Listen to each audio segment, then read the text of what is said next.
কলিকাতা বিশ্ববিদ্যালয় BA first সেমিস্টারে সকল জেনারেল ও অনার্স পরীক্ষার্থী বন্ধুদের জন্য যারা তোমরা সামনে পরিবেশবিদ্যা পরীক্ষা দিতে যাবে, সেক্ষেত্রে তোমাদের এনভায়রনমেন্টালের উপর থেকে অর্থাৎ পরিবেশবিদ্যার উপর থেকে যে তোমাদের এমসিকিউ প্রশ্নগুলো হয়ে থাকে, তো এরকম কিছু গুরুত্বপূর্ণ এমসিকিউ প্রশ্ন আমি পরপর তোমাদেরকে দিয়ে যাচ্ছি। তোমরা প্রশ্নগুলোকে দেখো, আশা করছি তোমরা খুবই উপকৃত হবে। তো দেখো এখানে আর তোমাদের পূর্বে কিন্তু পরিবেশবিদ্যার উপর থেকে বড় প্রশ্ন সাজেশন আমি দিয়ে দিয়েছি। যারা দেখোনি তারা কিন্তু একটু ডেসক্রিপশানে দিয়ে খেয়াল করো, তোমরা উত্তরগুলো কিন্তু সাজেশনগুলো তোমরা কিন্তু পেয়ে যাবে। তো আমরা দেখে নিই এখানে কী কী প্রশ্ন তোমাদেরকে দেওয়া হচ্ছে। প্রথমে একের দাগে দেখো, বায়ুমণ্ডলে নাইট্রোজেনের পরিমাণ প্রায় কত হবে? তো সেটা তোমাদের কিন্তু এখানে যেটা আছে দেখো 78%, উত্তরটা কিন্তু বিদ্যাকে হয়ে যাবে। তারপরে প্রশ্ন আছে দেখো, সিএনজি এর সম্পূর্ণ অর্থ হলো কি? তো এখানে তোমরা যে অপশানগুলো দেওয়া আছে সেক্ষেত্রে তোমরা বিটটা অর্থাৎ কম্প্রেসড ন্যাচারাল গ্যাস, এটাই তোমরা উত্তর লিখবে। বিদ্যাগের উত্তরটা সঠিক হবে। তারপর দেখো, কোষের শক্তিকর কাকে বলা হয়? যদি এরকম প্রশ্ন দেয় সেক্ষেত্রে তোমরা লিখবে দ্বির দাগে তোমরা যেটা মাইটোকন্ড্রিয়া, এটাই হচ্ছে তোমাদের উত্তর হয়ে যাবে। 4 দাগে প্রশ্ন দেখো, খাদ্য তৈরির জন্য সবুজ উদ্ভিদের প্রয়োজন। তো এক্ষেত্রে অপশানগুলো দেখতে পাচ্ছ তোমরা, সেক্ষেত্রে উত্তর তোমাদের কোনটা হবে না, এখানে আলোক শক্তি সিটটা হয়ে যাবে। 5 দাগে, নিম্নলিখিতগুলির মধ্যে বায়ু দূষণের জন্য সর্বাপেক্ষা বেশি দায়ী কে?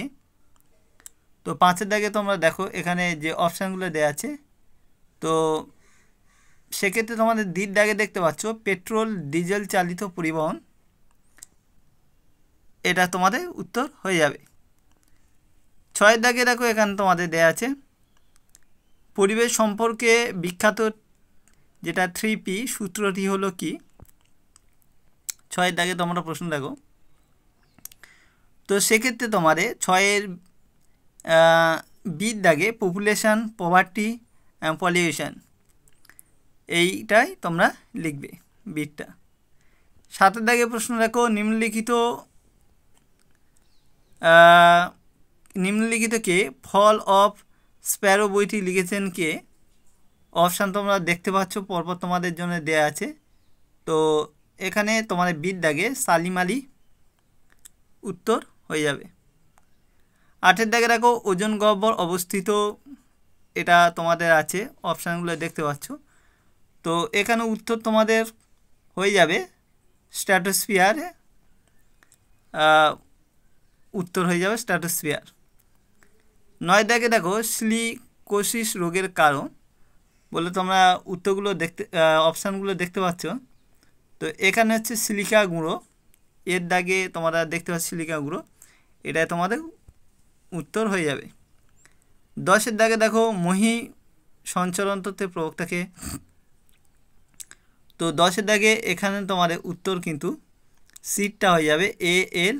ওয়েগনার, যেটা আছে 10 দাগে মহি সঞ্চরণ তত্ত্বের প্রবক্তা, তো এটাই তোমাদের হয়ে যাবে A.L. ওয়েগনার। তারপরে আছে 11 দাগে, বাবা আমতে এবং মেধা পাঠকর ভারতে কোন পরিবেশ আন্দোলনের সঙ্গে যুক্ত ছিল? তো এখানে তোমরা অপশানগুলো তোমরা দেখতে পাচ্ছ, তো উত্তর হয়ে যাবে তোমাদের সি, নর্মদা বাঁচাও আন্দোলনের সঙ্গে। 12 দাগে দেখো, রামসর শব্দ নিম্নলিখিত কোনটির সঙ্গে সম্পর্কযুক্ত? তো উত্তরগুলো দেখো দেয়া আছে, তো উত্তর হয়ে যাবে এখানে তোমাদের সি, জলাভূমি। তারপরে দেখো MO যেটা EF মানেটা কি? তোমাদের অপশানগুলো দেখো এখানে অনেকগুলো দেয়া আছে। তো সেক্ষেত্রে তোমাদের বির দাগে উত্তর হয়ে যাবে ministry of environment and forest, যেটা রয়েছে এই বির দাগেরটা উত্তর তোমাদের সঠিক হয়ে যাবে। তারপরে প্রশ্ন দেখো তোমাদের 14 দাগে আছে, নিম্নলিখিত প্রাকৃতিক সম্পদগুলির মধ্যে কোনটি পুনর্নবীকরণযোগ্য? তো এখানে অপশান তোমাদের বনাঞ্চল, খনিজ পদার্থ, পেট্রোলিয়াম, প্রাকৃতিক গ্যাস দেওয়া আছে। তো সেক্ষেত্রে হয়ে যাবে তোমাদের এখানে বনাঞ্চল। 15 দাগের প্রশ্ন দেখো যে কোনটি গ্যাসীয় চক্র নয় বলে তোমাদের উত্তর অপশানগুলো দেয়া আছে। তো 15 এটা বি দাগ অর্থাৎ ফসফরাস তোমাদের এখানে উত্তর হয়ে যাবে। 16 দাগে দেখো বাস্তুতন্ত্রের শক্তি প্রবাহ, তো এটা সবসময় কোনমুখী হয় এখানে তোমাদের জানতে চাইছে, তো সেক্ষেত্রে তোমরা লিখবে একমুখী।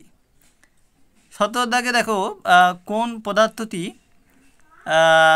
জৈব উপায়ে বিয়োজিত হয় না, তো সেক্ষেত্রে তোমাদের এখানে বৈদ্যুতিন বর্জ্য, যে বিদ্যাগে বৈদ্যুতিন বর্জ্য রয়েছে দেখতে পাচ্ছ, এটা তোমাদের উত্তর হবে। 18 দাগে দেখো পৃথিবী পৃষ্ঠদেশে পৌঁছানো সৌর বিকিরণ পরিমাণকে বলা হয় বলে তোমাদের অপশানগুলো দেয়া আছে। তো এক্ষেত্রে তোমরা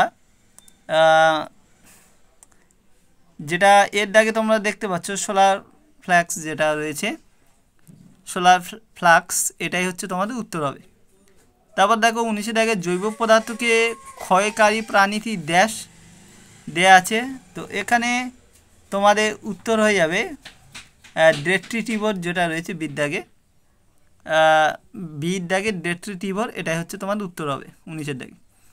এবার 20 দাগে দেখো প্রোটোজোয়া ঘটিত রোগ হলো বলে এখানে দেখো ব্যাসিলারি ডিসেন্ট্রি দেওয়া আছে, তারপরে অ্যামিবায়োসিস দেওয়া আছে, টাইফয়েড আছে, জন্ডিস আছে, তো এখানে তোমাদের হয়ে যাবে অ্যামিবায়োসিস। তো আজকে এই পার্টের মধ্যে দিয়ে দিলাম, পরপর তোমাদের সব দিয়ে যাব, সঙ্গে দেখো এবং দেখতে থাকো, ভালো লাগলে লাইক কমেন্ট করো। তো আজকে ভিডিওটা এখানে শেষ করলাম।